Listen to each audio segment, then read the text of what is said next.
Mimicry artist എന്ന് പറഞ്ഞാൽ പുരാണത്തിൽ ഇതേപോലെ തന്നെ നമുക്ക് പെട്ടെന്ന് ഓർക്കാൻ കഴിയുന്ന ഒരു പേരുണ്ട്, മാരീചൻ. രാമായണത്തിൽ സീതയെ അപഹരിക്കാൻ വേണ്ടി രാവണന് ഒരു സന്ദർഭം ഒരുക്കി കൊടുത്തതും ഇതുപോലെ ഒരു ശബ്ദ അനുകരണത്തിലാണ്. ഒരു മാനിനെ എനിക്ക് പിടിച്ചു തരണം എന്ന് സീത ആവശ്യപ്പെട്ടപ്പോൾ അതിൻ്റെ പുറകെ പോയ ശ്രീരാമന്റെ ശബ്ദം അനുകരിച്ചുകൊണ്ട് സീതയെ എന്നെ രക്ഷിക്കൂ എന്ന് പറഞ്ഞ് ആ ശബ്ദം അനുകരിച്ചുകൊണ്ട്, ഒരു സ്ത്രീയുടെ ശബ്ദം അനുകരിച്ചുകൊണ്ട് മാരീചൻ എന്ന മിമിക്രി ആർട്ടിസ്റ്റും മനസ്സിൽ ഉണ്ടായി എന്നുള്ളതാണ്. ഈ രണ്ട് ശബ്ദവും, ചാർലി ചാപ്ലിന്റെ ശബ്ദവും ഒരു സ്ത്രീയുടെ അനുകരണം, സ്വന്തം അമ്മയുടെ. മാരീചന്റെ ശബ്ദാനുകരണവും സീതാദേവിയുടെ. കരഞ്ഞും കരയിച്ചും ചിരിച്ചും ചിരിപ്പിച്ചും ഏറെ നാടുകൾ നമ്മളെ നാടൻ പാട്ടുകളുടെ ലോകത്തിലേക്ക് കൂട്ടിക്കൊണ്ടുപോയ ആ മഹാനായ നടൻ കലാഭവൻ മണിയെക്കുറിച്ച് ഓർക്കുമ്പോൾ ഒരുപാട് ദൃശ്യങ്ങൾ, ദൃശ്യബിംബങ്ങൾ എൻ്റെ മനസ്സിലുണ്ട്. താരങ്ങളുടെ സംഘടനയായ അമ്മ എന്ന അസോസിയേഷൻ്റെ general secretary Idavela Babu, innocent, ഞങ്ങളൊക്കെ ഒരുമിച്ച് മുറിയിലിരിക്കുമ്പോൾ ബാങ്ക് എംപ്ലോയീസ് യൂണിയൻ്റെ ഭാരവാഹികൾ വന്ന് എന്നെ ക്ഷണിക്കുകയാണ്. അവിടെ ഒരു മുഖ്യാതിഥിയായി പങ്കെടുക്കണം എന്ന് പറഞ്ഞു. അങ്ങനെ തിരുവനന്തപുരത്ത് ഇന്ന് പൊളിക്കാൻ പോകുന്ന വിജയരമേശിൻ്റെ രാജധാനി ഓഡിറ്റോറിയം, ആ ഓഡിറ്റോറിയത്തിൽ വെച്ചാണ് ഞാൻ കലാഭവൻ മണിയെ ആദ്യമായി കാണുന്നത്. എൻ്റെ പ്രസംഗമെല്ലാം കഴിഞ്ഞ് ഫ്രണ്ട് സീറ്റിൽ എൻ്റെ ഭാരവാഹികൾ ചെയർ കിട്ടുമെന്ന് ഞാനും ഇടവേള ബാബു ഇരിക്കുകയാണ്. അടുത്ത അനൗൺസ്മെൻറ്റ്, കലാഭവൻ്റെ മിമിക്രി പരിപാടി ആരംഭിക്കുന്നു. അതിൽ മൂന്നാമതായിട്ട് വന്ന കലാഭവൻ മണി അവതരിപ്പിച്ച സിൽക്ക് സ്മിതയെ അനുകരിച്ചുകൊണ്ടൊരു നൃത്തം കാണിച്ചു. ഇന്നും എൻ്റെ മനസ്സിനകത്തുള്ളത് അപഹാരം എന്ന് തന്നെ അത് പറയാൻ കഴിയും.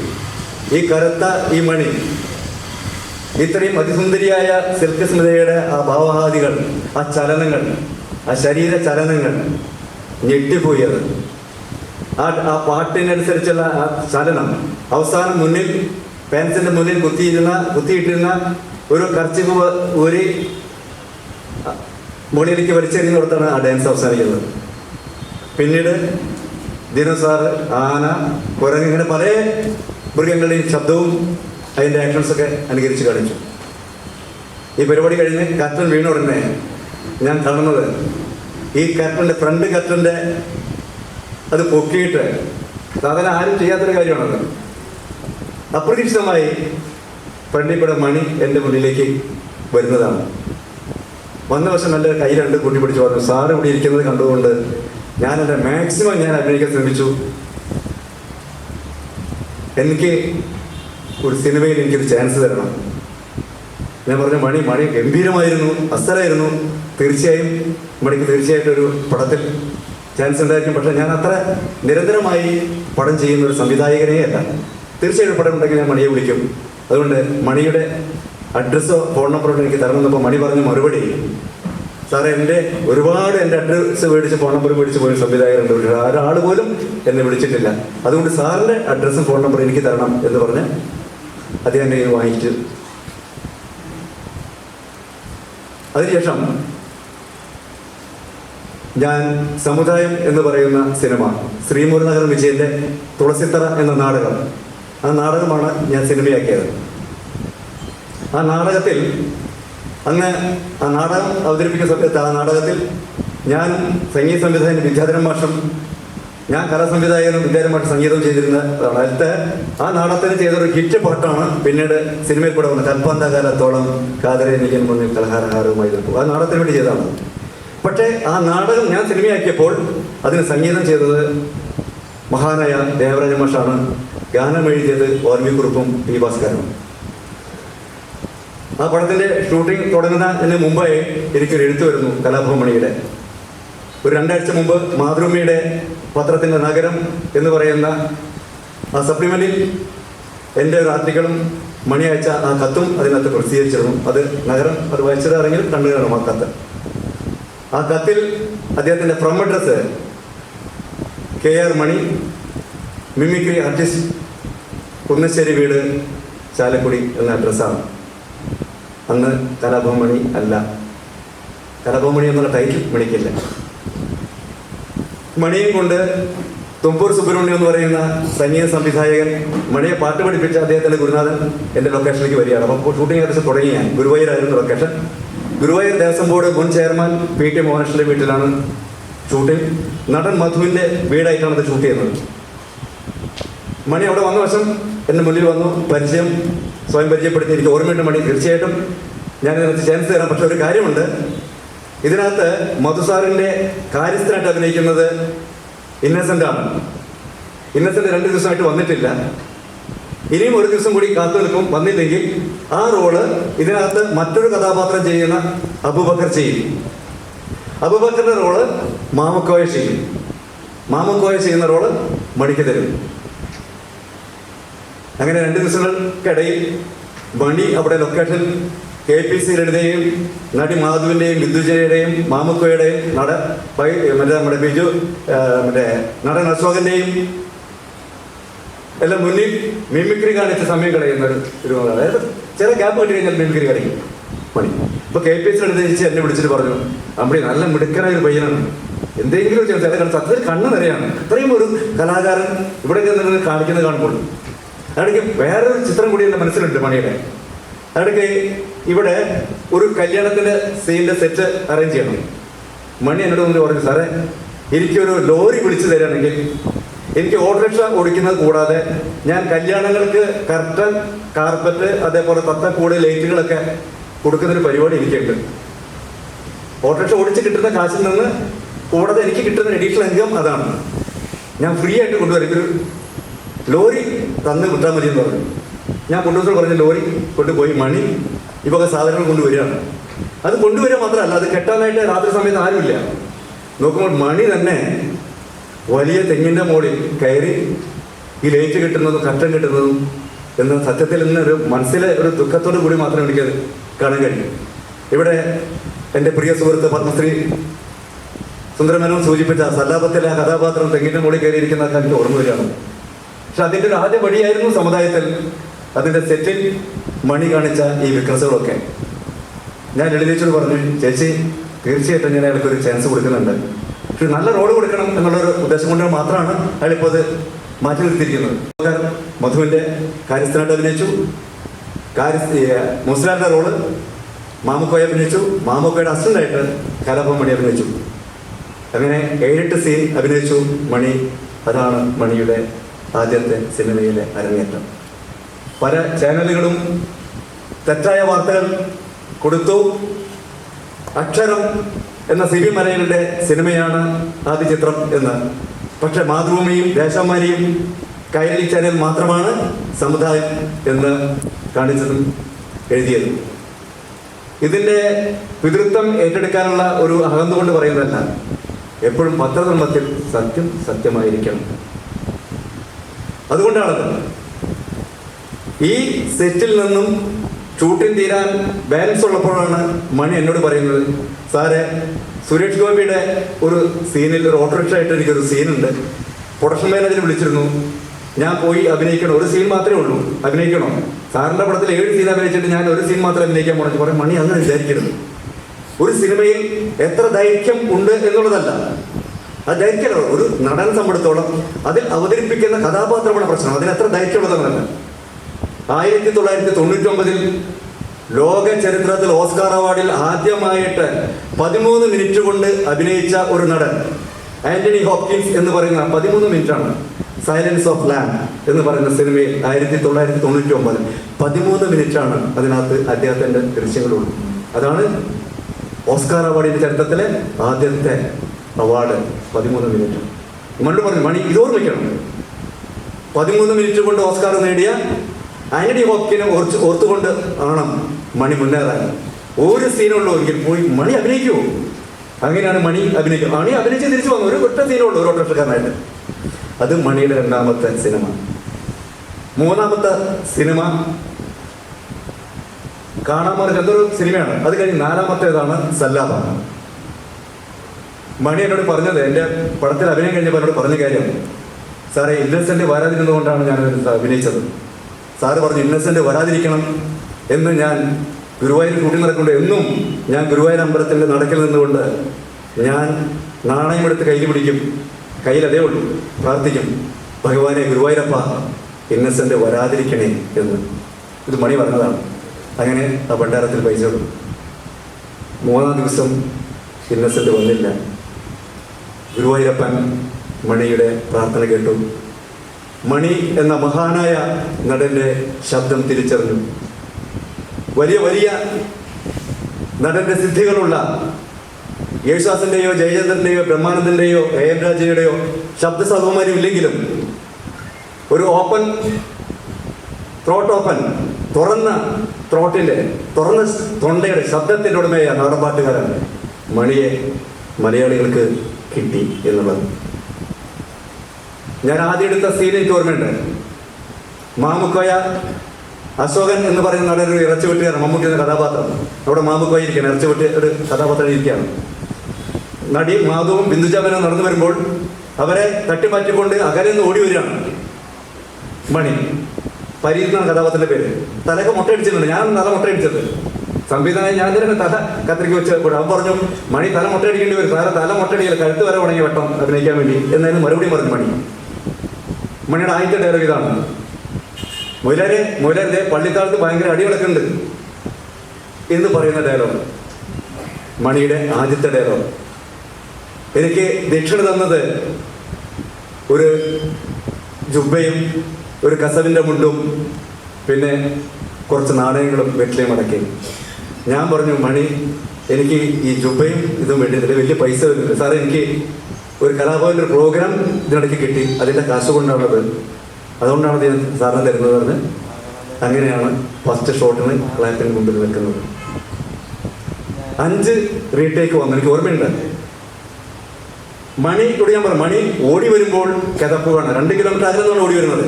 കിതപ്പ് വേണം, കിതച്ചുകൊണ്ട് പറയണം മുസ്ലാരെ അങ്ങനെ പള്ളിത്താളത്തെ അടി കിടക്കുന്നത്. മണി ഓടി വരുമ്പോൾ ഡയലോഗ് കറക്റ്റാവും, പക്ഷെ കിതപ്പുണ്ടാവില്ല. മണി ഓടി വരുമ്പോൾ കിതപ്പുണ്ടാവും, പക്ഷെ ഡയലോഗ് വരില്ല. 5 റീടേക്ക് വന്നപ്പോൾ പ്രൊഡ്യൂസർ എന്നോട് വന്ന് പറഞ്ഞു അമ്പിളി നെഗറ്റീവ് ഇന്നത്തെ പോലെ ഡിജിറ്റൽ ഫോർമാറ്റ് അല്ല, നെഗറ്റീവ് ഒരടി ഓടിയാൽ 25 റുപ്യ. അതുകൊണ്ട് അമ്പിളി നമ്മൾ എല്ലാ കഥാപാത്രങ്ങളെയും നമ്മൾ താരങ്ങളിട്ടിരിക്കുകയാണ്. ഇതൊരു പ്രധാന കഥാപാത്രമാണ്, നമ്മളിങ്ങനെ ഒരു പുതുമുഖത്തെ വെച്ച് കളിക്കണം. ന്യായമായ ചോദ്യം പ്രൊഡ്യൂസറുടെ, കാശ് അദ്ദേഹത്തിൻ്റെ. ഇത് കേട്ടുകൊണ്ട് മണി അകലെ, ഞാൻ മണി കേട്ടില്ലെന്നാണ് വിചാരിച്ചത്, പക്ഷെ മണി കേട്ടുകൊണ്ട് നിൽക്കുകയാണ്. അവിടെ നിന്ന് ടേക്കിൻ്റെ സമയത്ത് മണി റെഡി എന്ന് പറയുമ്പോൾ മണി എന്നോട് വന്ന് വളരെ ഒട്ടും മുഖത്ത് ഒരു മാറ്റമില്ലാതെ, ഒരു വേദനാതി, ഒരു ദുഃഖമില്ലാതെ മണി പറഞ്ഞു സാറേ ഞാൻ ഒരു ബുദ്ധിമുട്ടാണ് എങ്കിൽ എന്നെ ഒഴിവാക്കണം. ഞാൻ പറഞ്ഞു മണി എന്തെങ്കിലും പറഞ്ഞു. അല്ല സാറേ ഞാൻ പ്രൊഡ്യൂസർ പറയുന്നത് കേട്ടു, എല്ലാവരെയും വലിയ വലിയ താരങ്ങളിട്ടിരിക്കുന്നു, ഒരു പ്രധാന കഥാപാത്രത്തിന് ഒരു പുതുമുഖത്തായിട്ട് നെഗറ്റീവ് തീറ്റിക്കണം, അതുകൊണ്ട് എന്നെ ഒഴിവാക്കിക്കോളൂ. ഞാൻ പറഞ്ഞു എനിക്കത് വല്ലാതെ മനസ്സിലാക്കി. ഞാൻ പറഞ്ഞു മണിയില്ല, ഈ പടത്തിൽ നിന്ന് ഞാൻ തന്നെ മാറേണ്ടി വന്നാൽ മണി മാറില്ല. സാർ എന്നൊരു കാര്യം സാർ, ഒരു റിഹേഴ്സൽ എടുക്കാം. ഞാൻ പറഞ്ഞു ശരി മണി നമുക്ക് റിഹേഴ്സൽ എടുക്കാം. റിഹേഴ്സൽ എന്ന് വിളിച്ചു പറഞ്ഞു. ക്യാമറമാൻ രാമേന്ദ്ര ബാബു, നിർമ്മാല്യം എന്ന് പറയുന്ന പടത്തിന്റെ അതേപോലെ തന്നെ യവനിക കേക്ക് പറഞ്ഞ വലിയ പടങ്ങൾ ചെയ്തില്ല ക്യാമറമാൻ രാമേന്ദ്ര ബാബുവാണ് എൻ്റെ ക്യാമറമാൻ. ഞാൻ രാമേന്ദ്രനോട് പറഞ്ഞു ബാബു ഇത് റിഹേഴ്സൽ അല്ല, ടേക്കാണ്, ക്യാമറ ഓൺ ചെയ്തോളൂ. അല്ല അമ്പടി അത് അയാളോട് റിഹേഴ്സൽ എന്ന് പറഞ്ഞ് അത് ഞാൻ വെറുതെ പറഞ്ഞതാണ്. ക്യാമറ സ്റ്റാർട്ട് ചെയ്തെന്ന് പറഞ്ഞു. Yes action. മണി വിളിച്ചു പറഞ്ഞു. മണി ഓടിക്കതച്ച് ഇന്ന് ആ സിനിമയിൽ കാണുന്ന ആളുണ്ടായത് അതേപോലെ പ്രസന്റ് ചെയ്തു. സാറേ എല്ലാവരും കൈയെടുക്കും. സാറേ ഇനി ടേക്കിൽ പോവാം. വേണ്ട മണി ഇത് ടേക്കായിരുന്നു. ടേക്കോ? അതെ ടേക്കായിരുന്നു, ക്യാമറ റൺ ചെയ്യായിരുന്നു. അതായിരുന്നു കലാഭവൻ മണിയുടെ മലയാള സിനിമയിലെ ആദ്യത്തെ അഭിനയ മുഹൂർത്തം. അവിടെ നിന്ന് മണി എന്തെല്ലാം അപേക്ഷകൾ ചെയ്തു. എൻ്റെ ഏറ്റവും പ്രിയ സുഹൃത്തുക്കളായ സുന്ദർദാസിൻ്റെ സല്ലാപവും വിനയൻ്റെ വാസന്തി ലക്ഷ്മിയും പിന്നെ ഞാനും വലിയ വലിയ പടങ്ങൾ ചെയ്തു മണി. ഇവിടെ മലയാളത്തിലെ സൂപ്പർ താരങ്ങൾ മേടിക്കുന്ന ഏറ്റവും വലിയ എമൗണ്ട് 1.5 കോടിയിൽ നിന്ന് അതിനേക്കാളും ഇരട്ടിയിൽ കൂടുതൽ എമൗണ്ട് മേടിക്കുന്ന 4 കോടി മേടിക്കുന്ന ഒരു നടനായി തമിഴിലും തെലുങ്കിലും കലാഭവൻ മണി വളർന്നു. അതാണ് കലാഭവൻ മണി. ആ മണിയെ 5 വർഷം മലയാള സിനിമയുടെ വേലിക്കെട്ടുകളിൽ നിന്ന് അകറ്റി നിർത്തി ഇവിടുത്തെ താരസംഘടന, ഇവിടുത്തെ ടെക്നീഷ്യൻസിൻ്റെ സംഘടനകൾ. കാരണം വിനയൻ്റെ പടത്തിൽ സഹകരിച്ചു എന്നൊരൊറ്റ കാരണം കൊണ്ട് തിലകനെയും മാളാർഗുന്ദിനെയും കലാഭവൻ മണിയെയും അകറ്റി നിർത്തിയ അതേ താരസംഘടനയും അതേ ടെക്നീഷ്യൻ സംഘടനയും ഒരു താരദശ തന്നെ നടത്തി ചാലക്കുടിയിൽ ഒരു അനുസ്മരണ ചടങ്ങിന്.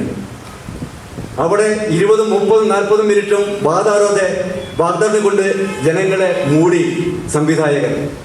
22 വർഷം അഭിനയ ജീവിതത്തിൽ 22, 30, 40 പടം ചെയ്ത ഒരു സംവിധായകന് പോലും മണിയെ ഒരു സീനിൽ പോലും അഭിനയിപ്പിച്ചില്ല. ഒരു നടന്മാരെ, ഒരു സംവിധായകരുടെ പേര് ഞാൻ പറയുന്നില്ല. പക്ഷെ അവിടെ പറഞ്ഞ ആ പല സംവിധായകരുടെ പേര് പിറ്റേ ദിവസം പത്രങ്ങളിൽ വന്നു. ആ സംവിധായകർ ആരും അദ്ദേഹത്തിന് അഭിനയിപ്പിച്ചില്ല. ആ സിനിമയുടെ 4 ചട്ടക്കൂടുകളിലേക്ക് മണിയെ കടത്തിയില്ല. ആ മണിക്ക് വേണ്ടി ജനങ്ങൾ ആ അന്ത്യോപചാരം അർപ്പിക്കാൻ വേണ്ടി ആ ശവശരീരത്തിന്റെ മുന്നിൽ ഒരു റീത്ത് പോലും വെക്കാൻ, നിലത്ത് വെക്കാൻ കഴിയാതെ തിക്കും തിരക്കും കൂട്ടി നിൽക്കുന്ന കണ്ടപ്പോൾ ഞെട്ടിപ്പോയി സിനിമ ലോകം. ഞെട്ടിയത് മലയാളികളല്ല. മലയാളികൾ ഞെട്ടുന്നില്ല. മലയാളികൾക്ക് അറിയാം മണി വലിയ കലാകാരനാണെന്ന്, മഹാനായ നടന്ന മണിയാണെന്ന് അറിയാം മലയാളത്തിലെ ആസ്വാദകർക്ക്, പ്രേക്ഷകർക്ക്. പക്ഷെ അറിയാതെ പോയത് മലയാള സിനിമയിലെ തലത്തൊട്ടപ്പന്മാരായ എൻ്റെ സുഹൃത്തുക്കളായ സംവിധായകരാണ് അറിയാതെ പോയത്. ഒരുപാട് പേരെ കരയിപ്പിച്ച, ഒരുപാട് പേരെ ചിരിപ്പിച്ച, ഒരുപാട് പേരെ നാടൻപാട്ടുകൾ കൊണ്ട് ഉണർത്തിയ ആ മണിയെ അക്ഷാർത്ഥത്തിൽ കരയിച്ചു ഈ സിനിമ സംഘടന. അവർ അവസാന നിമിഷത്തിൽ ഈ ജനങ്ങളെ കണ്ടപ്പോൾ ഞെട്ടിപ്പോയി. അന്ന് ആ ശവദാഹത്തിന് ഒരു റീത്തുമായി വരാതിരുന്ന ആ താരങ്ങൾ എല്ലാവരും 2 ദിവസം കഴിഞ്ഞപ്പോൾ വന്നു എന്നുള്ളതാണ് ചാലക്കുടിയിൽ. ഞാൻ പ്രേക്ഷകനായിരുന്നു, ഞെട്ടിപ്പോയി. എനിക്ക് ഇന്നിവിടെ ഇവിടെ നിൽക്കുമ്പോൾ എനിക്ക് എൻ്റെ മനസ്സിലൊരു വിങ്ങൽ. ഈ സംഘടന എന്ന് പറഞ്ഞു കഴിഞ്ഞാൽ അർഹിക്കുന്ന ഒരു അംഗീകാരം മണിക്ക് കൊടുത്തില്ല നമ്മൾ എന്നുള്ളതാണ്. ഉൾപ്പെടെയുള്ള സിനിമാക്കാർ കൊടുത്തില്ല എന്നുള്ളതാണ്. കണ്ണ് കാണാത്ത രാമു എന്ന കഥാപാത്രം, വാസന്തി ലക്ഷ്മിയുടെ കഥാപാത്രം, അത് അഭിനയിച്ച് കഴിഞ്ഞിട്ട് മണി എന്നോട് പറഞ്ഞു, സാറേ ഞാൻ എൻ്റെ വീടിനടുത്തുള്ള ബാലൻ എന്ന് പറഞ്ഞ് കണ്ണ് കാണാത്ത ഒരാളെ അനുകരിച്ചാണ് ഞാൻ ചെയ്തത്. ഒരുപാട് ബുദ്ധിമുട്ടി ഞാൻ എൻ്റെ കണ്ണ് മറച്ചു പിടിക്കാനായിട്ട്. ഭയങ്കര വേഗമാണ് കണ്ണ് ചെയ്യാനായിട്ട്. പക്ഷെ ജനങ്ങൾ കണ്ടിട്ട് പറയുന്നു നന്നായി മണി എന്ന് പറയുന്നു. പക്ഷെ എനിക്ക് സംസ്ഥാന ദേശീയ അവാർഡ് കിട്ടാതെ വന്നപ്പോൾ മണി ബോധം കെട്ട് വീണു എന്ന് വെണ്ടയ്ക്ക അക്ഷരത്തിൽ ഇവിടുത്തെ ദൃശ്യമാധ്യമങ്ങളിൽ അടിച്ചു വന്നപ്പോഴാണ് ഞാൻ കരഞ്ഞു പോയത്. ഈ വാക്കിൽ എൻ്റെ പടം ഇറങ്ങിയ സമയത്ത് ഇതുപോലെ വലുതാക്കി അടിച്ചിരുന്നെങ്കിൽ എനിക്ക് സംസ്ഥാന നാഷണൽ അവാർഡ് കിട്ടുമായിരുന്നു. പക്ഷേ ബുദ്ധിയില്ലാത്ത മണി ബോധം കെട്ട് വീണു എന്ന് പറഞ്ഞതായിരുന്നു വലിയ വാർത്ത. അതാണ് വിധി വൈപരീത്യം എന്ന് പറയുന്നത്. ഒരുപക്ഷെ മണി വേറൊരു രാജ്യത്തായിരുന്നെങ്കിൽ, എന്തിന് തൊട്ട അയൽപ്പക്കത്തെ തമിഴ്നാട്ടിലായിരുന്നെങ്കിൽ ഒരു ഓസ്കാർ അവാർഡിന് തന്നെ നോമിനേഷൻ കിട്ടുമായിരുന്നു മണിക്ക്. ഇവിടെ ഇരിക്കുന്ന ഈ പഴയ എൻ്റെ തലമുറയിൽ ഒരാൾ പോലും നമുക്ക് നോ എന്ന് പറയാത്തൊരു വാക്യം പറയാം.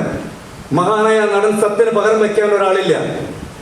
സത്യനിരുന്ന സിംഹാസനത്തിൽ കയറിയിരിക്കാൻ ഒരു നടനില്ല. ജയൻ എന്ന അതുല്യ നടനൊപ്പം പറയാൻ ഒരു നടനില്ല.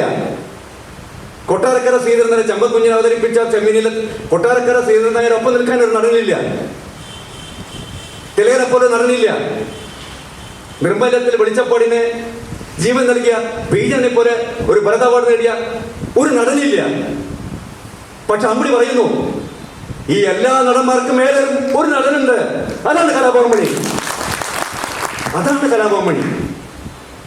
അദ്ദേഹത്തിന്റെ നിറം നോക്കി. മണി ഡോക്ടറായിട്ട് അഭിനയിച്ചാൽ ശരിയാവില്ല. മണി എഞ്ചിനീയറായിട്ട് അഭിനയിച്ചാൽ ശരിയാവില്ല. മണി ആരായിട്ട് അഭിനയിച്ചാൽ ശരിയാവും? കണ്ണു പൊട്ടനായിട്ട് അഭിനയിച്ചാൽ മാത്രമോ? ഒരു ദളിതന്റെ വേഷം കിട്ടുകയല്ല, കന്നുകാലി ചെറുക്കനായാലോ, കരിമാടിക്കുട്ടൻ മാത്രമായാലോ? ചോദ്യം നമ്മുടെ ചോദിച്ചു നോക്കൂ. ഒരു കലാകാരനോട് ചെയ്യാവുന്ന ഇത്രയും നികൃഷ്ടമായ ഒരു പ്രവൃത്തി ഒരു വലിയ നടനെ വെച്ചുകൊണ്ട് എന്ത് കളി കളിച്ചു ഇവിടെ ഈ മലയാള സിനിമ. ഞാൻ അദ്ദേഹത്തിന് സിനിമയ്ക്ക് ചാൻസ് കൊടുത്തു. ഞാനല്ലെങ്കിൽ വേറെ ഒരുപാട് പേര്, അമ്പിളി അല്ലെങ്കിൽ മറ്റൊരമ്പിളി, ഒരു വിനയൻ, ഒരു സുന്ദരദാസ്, ഒരുപാട് പേര് വരും. പക്ഷേ മണിയായി അംഗീകരിച്ചു മലയാളികൾ. നാടൻ പാട്ട് ഒരുപാട് പാടി മണി എനിക്ക് പറഞ്ഞൊരു വാക്ക്, സാറേ പാട്ട് പാടി അതേ ട്രാക്കിൽ അഭിനയിച്ച ഒരു നടനാണ് ഞാൻ. ഒരു തവണയല്ല, ഒരുപാട് പടങ്ങളിൽ. P.A. തോമസിന്റെ കായംകുളം കൊച്ചുണ്ണി എന്ന സിനിമയിൽ പാട്ടുപാടി അതേ പാട്ട് ട്രാക്കിൽ പാടി അഭിനയിച്ചു യേശുദാസ്. ഏതാണ് പാട്ട്? നല്ല സുറുമ നല്ല സുറുമ. യേശുദാസ് 2-3 സിനിമയില്, മണി 28 സിനിമയിൽ. ചെറിയ റെക്കോർഡാണത്. യേശുദാസ് എവിടെ കിടക്കുന്നു? മണി എവിടെ കിടക്കുന്നു? മഹാനായ പ്രതിഭ യേശുദാസ്, മലയാളിയുടെ വരദാനം, നാളെ ഭാഷയുടെ സുന്ദര സ്വപ്നം. പക്ഷെ മണി എന്ന കറുത്തമുത്ത് പാടിയത് മുഴുവൻ മണിയുടെ പാട്ടായിരുന്നു, ജനങ്ങളുടെ പാട്ടായിരുന്നു, കൃഷിക്കാരന്റെ പാട്ടായിരുന്നു, തൊഴിലാളിയുടെ പാട്ടായിരുന്നു, ഞാറ് നടുന്നതിന്റെ പാട്ടായിരുന്നു. ആ പാട്ട് നമ്മൾ അംഗീകരിച്ചു. അതുകൊണ്ടാണ് ഒരു റീത്ത് പോലും വയ്ക്കാൻ കഴിയാത്ത തിരക്ക് അവിടെ ഉണ്ടായിരുന്നത്. മണിയുടെ അനിയൻ രാമകൃഷ്ണൻ എന്നെ വിളിച്ചിട്ട് പറഞ്ഞു, സാറേ മറ്റന്നാൾ ഞായറാഴ്ച എൻ്റെ ചേട്ടൻ്റെ സഞ്ചയനമാണ്. ഞാൻ ഒരു സിനിമക്കാരനെ ഞാൻ വിളിക്കുന്നില്ല. ഞങ്ങൾക്ക് അന്നമുണ്ടാക്കി, ഈ വാക്കാണ്, ഞങ്ങൾക്ക് അന്നമുണ്ടാക്കി തന്നാലാണ് സാറ് വരണം. ചേച്ചിയും കൂട്ടണം, എൻ്റെ ഭാര്യ. പക്ഷെ ഞാൻ തനിച്ചാണ് പോയത്. ഞാനതിൻ്റെ തലേ ദിവസം മണിയുടെ ആദ്യത്തെ ഒരു അനുസ്മരണം നടന്നത് അവിടെയായിരുന്നു, ചാലക്കുടിയിലായിരുന്നു. ഈ സിനിമ താരങ്ങളൊന്നും ഇല്ലാതെ. അവിടെ കണ്ണമ്പുഴ ക്ഷേത്രത്തിൽ അവിടുത്തെ ഒരു താലപ്പൊലിയാണ്, അവിടുത്തെ ദേശീയോത്സവമാണ് ചാലക്കുടിയിലെ. മണി എല്ലാ കൊല്ലവും അവിടെ പോയി ചെണ്ട കൊട്ടുന്ന നമ്മൾ കണ്ടിട്ടുണ്ട് പത്രത്തിൽ. ആ ദേശീയോത്സവത്തിന്റെ ആ കണ്ണമ്പുഴ താലപ്പൊലിക്ക് ആ ഗാനമേളയുടെ സംഘടന പറഞ്ഞു, അമ്പേട്ടം വന്ന് 2 വാക്കെങ്കിലും മണിയെക്കുറിച്ച് സംസാരിക്കണം. ഞെട്ടിപ്പോയത് സംഭവിച്ചാൽ ജനങ്ങൾ കരയാണ്, അവിടെ സ്ത്രീകൾക്ക് കരയാണ്. ഗാനമേള തുടങ്ങിയപ്പോൾ പെൺകുട്ടികളെന്ന് പറയണം, സ്റ്റേജിൽ വേണ്ട, മണിച്ചേട്ടന് പാട്ട് മാത്രം പാടിയാൽ മതി. ഇവിടെ മറക്കാൻ കഴിക്കാൻ ചിലർക്ക് മറക്കാൻ കഴിയില്ല. അത് മാത്രമല്ല, ഞാൻ പറഞ്ഞൊരു 2 കൂട്ടത്തിൽ പറഞ്ഞൊരു വാക്കുണ്ട്, മണി മരിച്ചിട്ടില്ല. മണിയുടെ ഒരു പ്രതിരൂപം ഇവിടെ നമുക്കൊപ്പമുണ്ട്.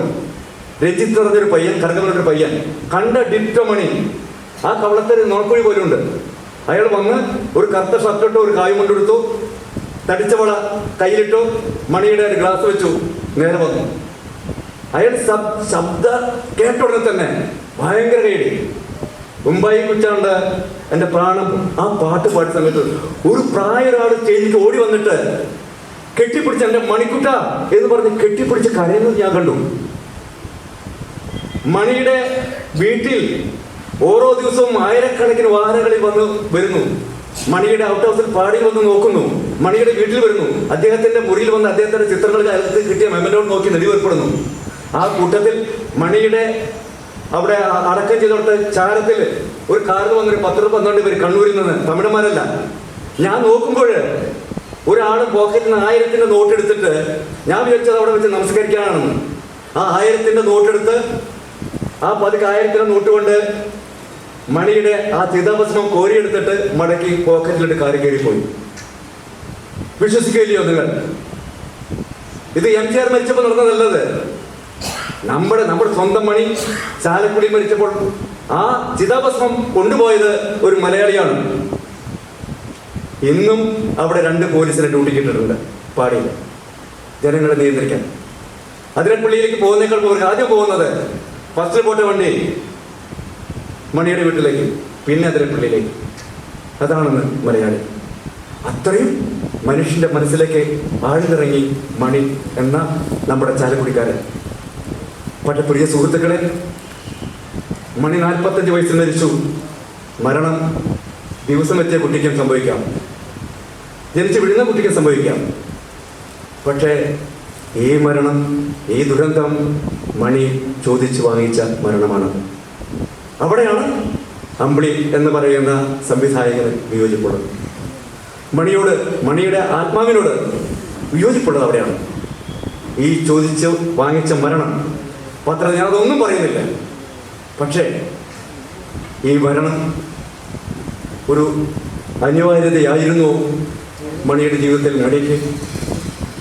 മണിയുടെ ജീവിതത്തിന്, ആ കുടുംബ ജീവിതത്തിന്, അതിൻ്റെ മറ്റു വശങ്ങളിലേക്കൊന്നും കടക്കുന്നില്ല. മണി സ്വയം മരിച്ചതാണോ, അപായപ്പെടുത്തിയതാണോ, കഴിച്ച പച്ചക്കറിയിലെ ആ സലാഡിൽ നിന്ന് കയറിയതാണോ വയറ്റിൽ, ആമാശയത്തിൽ അതിൻ്റെ ഈ വിഷാംശം വരാനിരിക്കുന്നതേ ഉള്ളൂ അത്തരം ചോദ്യങ്ങൾക്ക് ഉത്തരം. പക്ഷേ ആ വീട്ടിലേക്ക് കയറി ഇറങ്ങിപ്പോയവർ എത്ര പേർ? ആ വീട്ടിലേക്ക് ഇന്നും കയറി വന്ന് സ്വാതന്ത്ര്യപ്പിക്കുന്ന എത്രയോ രാഷ്ട്രീയക്കാർ, എത്രയോ മന്ത്രിമാർ, എത്രയോ നമ്മുടെ മുഖ്യമന്ത്രി, പ്രതിപക്ഷ നേതാവ് ഇന്ന് ഇലക്ഷൻ പ്രഖ്യാപിച്ച ആ ദിവസം മുതൽ എല്ലാ സ്ഥാനാർത്ഥികളും കയറി ഇറങ്ങുന്നു. മണി ആഗ്രഹിക്കുന്നുണ്ടായിരിക്കാം, ഈ മാഗമണികൾക്കപ്പുറം നിന്ന് മലയാളിയുടെ മനസ്സിലേക്ക് തിരിച്ചറിയണം, എൻ്റെ ശവദാഹം എനിക്ക് കാണണം, എൻ്റെ വിരഹം, എൻ്റെ ദുഃഖം എത്ര ആഴത്തിലുള്ളതാണെന്ന് എനിക്ക് തിരിച്ചറിയണം. അപ്പോൾ മണിയുടെ ആത്മാവ് നമ്മളോട് പറയും, ഞാൻ തിരിച്ചറിഞ്ഞു എന്നെ ഇത്രമാത്രം മലയാളികൾ സ്നേഹിച്ചിരുന്നു എന്ന്, എന്നെ ഇത്രമാത്രം സിനിമാക്കാർ വെറുത്തിരുന്നു എന്ന്. പ്രിയ മണി, അങ്ങയുടെ ആത്മാവിനോട് നിത്യശാന്തി നേടണമൊപ്പം തന്നെ എൻ്റെ 6ാമത്തെ അനുസ്മരണ പ്രഭാഷണമാണിത്. 30-ാം തീയതി ചാലക്കുടി നടക്കുന്ന കേരളത്തിലെ ഏറ്റവും വലിയ 1001 നാടൻപാട്ട് കലാകാരന്മാരെ അണിനിരത്തിക്കൊണ്ടുള്ള അതിലെ മുഖ്യപ്രഭാഷകൻ ഞാനാണ്. എന്നിവിടെ എൻ്റെ പ്രിയ സുഹൃത്ത് ഇന്നലെ രാത്രി സലിം എന്നെ വിളിച്ചിട്ട്, അമ്പിളിയേട്ടാ വന്ന് ഒരു അനുസ്മരണ പ്രഭാഷണം നടത്തണമെന്ന് പറഞ്ഞപ്പോൾ സത്യത്തിൽ എനിക്ക് ഒഴിഞ്ഞു മാറാമായിരുന്നു. കാരണം ആരെയും കിട്ടാതെ വരുമ്പോഴാണ് തലേ ദിവസം ഒരാളെ ക്ഷണിക്കുന്നത്. അപ്പോൾ ഞാൻ ഈ ലിസ്റ്റിൽ ഉണ്ടായിരുന്നില്ലേ സലിം? ഈ സമുദായം എന്ന സിനിമ മലയാളത്തിൽ ഉണ്ടായിരുന്നില്ലേ? കലാപം മണി എന്ന സിനിമയെ ആദ്യത്തെ അഭിനയിപ്പിച്ച അമ്പിളി എന്ന സംവിധായകൻ ഇവിടെ ഉണ്ടായിരുന്നില്ലേ? മനഃപൂർവ്വമായിരുന്നിരിക്കില്ല സലിം, എനിക്കറിയാം. ഒരുപക്ഷെ ഇവിടെ 5 സംവിധായകർ തിരികൊടുത്തപ്പോൾ ഒരു സംവിധായകനായ എനിക്കൊരു ഇടം തന്നു കലാപം മണിയുടെ ആത്മാവ്. ഞാൻ മാത്രമേ ഒരു സംവിധായകനായിരുന്നുള്ളൂ. 4 പേര് അപ്രത്യക്ഷമായി, ആരുമില്ല. എനിക്കൊരു വേറെ സന്തോഷം. ഒരുപാട് സിനിമയുടെ നല്ല നല്ല കാര്യങ്ങൾക്ക് വേണ്ടി പങ്കെടുക്കുന്ന പത്മശ്രീ സുന്ദർ മേനോൻ, അദ്ദേഹത്തിന്റെ സാന്നിധ്യം വലുതാണ് സുഹൃത്തെ, വലുതാണ്. സാഹിത്യത്തിന്റെ നല്ലതും പതിരും എല്ലാം തിരിച്ചറിയുന്ന, അതിൻ്റെ സാരഥിയായി അക്കാദമിയിലിരുന്ന് ഇപ്പോൾ കേരള സംഗീത അക്കാദമിയിലിരിക്കുന്ന എൻ്റെ പ്രിയ സുഹൃത്ത് കിട്ടുന്ന സാന്നിധ്യവും എനിക്ക് വലുതാണ്. അതേപോലെ തന്നെ ഞാൻ ഈ എൻ്റെ ഏറ്റവും അടുത്ത സുഹൃത്ത് രഞ്ജു, ഒരുപാട് പേരെടുത്ത് ഞാൻ പറയുന്നത്. ഇവിടെ ഒരു പേരുണ്ട്, രാജനാരായണത്ര മണിക്കോട്ട് സ്ക്രിപ്റ്റ് എഴുതിയിട്ടുള്ള. ഞാനിപ്പോൾ കാണുന്ന പ്രിയ അഭിനേത്രി രക്ഷാരാജ്, നന്ദി മകളെ. എന്തായാലും നടി എന്ന പേരിലും മലയാള സിനിമയുടെ ഒരു പേരിലെങ്കിലും ഒരു ഇലയിൽ വിളമ്പുമ്പോൾ ഒരു അച്ചാറ് എന്ന് പറയുന്ന ഒരു വിളമ്പാൻ ഒരു നടിയുടെ ഒരു കണിക മറക്കില്ല മോളെ. ഇതെങ്കിലും മണി ആകരിച്ചു കാണും. സലീം, വലിയ മനസ്സാണ് നിങ്ങളുടേത്. ഈ അനുസ്മരണ പ്രഭാഷണത്തിന് ഇത് പ്രഭാഷണമല്ല, ഇതെന്തൊക്കെയോ ചില വാക്കുകൾ. വലിയ വലിയ നടന്മാർ ഇനിയും മരിക്കും. നിത്യഹരിത നായകൻ പ്രൈം മിനിസ്റ്റർ മരിച്ചു, ചെറിയങ്കഴി ഞാൻ പോയി. കരുത്തിന്റെ പര്യായമായ ജയം മരിച്ചു, ഞാൻ പോയി. ഈ 2 പേരെ പടത്തിൽ ഞാൻ വർക്ക് ചെയ്താണ് കരസംവിധായകനായിട്ട്. 2 പേരുടെ മുഖം ഞാൻ വരച്ചാണ് പോസ്റ്റർ ഡിസൈനറായിട്ട്. പക്ഷേ അവർക്കും കിട്ടാത്ത വലിയ ഒരു ജനസഞ്ചയനമായിരുന്നു മണി നിങ്ങളുടെ ആ ശവദാഹത്തിന്. ആ ഒരൊറ്റ സംഭവം മാത്രം മതി. പത്രങ്ങൾക്ക് നിരത്തി വെക്കാൻ വലിച്ച് പ്രിന്റ് ചെയ്യാൻ 8 കുളത്തിൽ അടിച്ചാൽ തികയില്ല, നിൽക്കില്ല ഫോട്ടോഗ്രാഫർ. അത്രയും വലിയ ജനം. പോരെ മണി, നിങ്ങൾക്ക് എന്തിനാ ഒരു നാഷണൽ അവാർഡ്? നിങ്ങൾക്ക് എന്തിനാണ് ഒരു സംസ്ഥാന അവാർഡ്? നിങ്ങൾക്കത് തന്നില്ല, മനഃപൂർവ്വം തന്നില്ല. പക്ഷെ ഇവിടെ ഇരിക്കുന്ന ഞങ്ങൾ എല്ലാവരും പറഞ്ഞു, നിങ്ങൾക്കൊരു വലിയ അവാർഡ് തന്നിരിക്കുന്നു. ഇവിടെ കൂടിയിരിക്കുന്ന ഒരു അനുസ്മരണത്തിൽ ഇത്രയൊന്നും ആൾക്കാർ വരില്ല ഇവിടെ. സത്യം. ഞാൻ ഓൻപിടി യൂസഫ് കേച്ചേരുടെ മഴ ഒക്കെ പോയാലാണ്. ഇത് നിറഞ്ഞ സദസ്സാണ്, വലിയ സദസ്സാണ്. എല്ലാവർക്കും നന്ദി, നമസ്കാരം.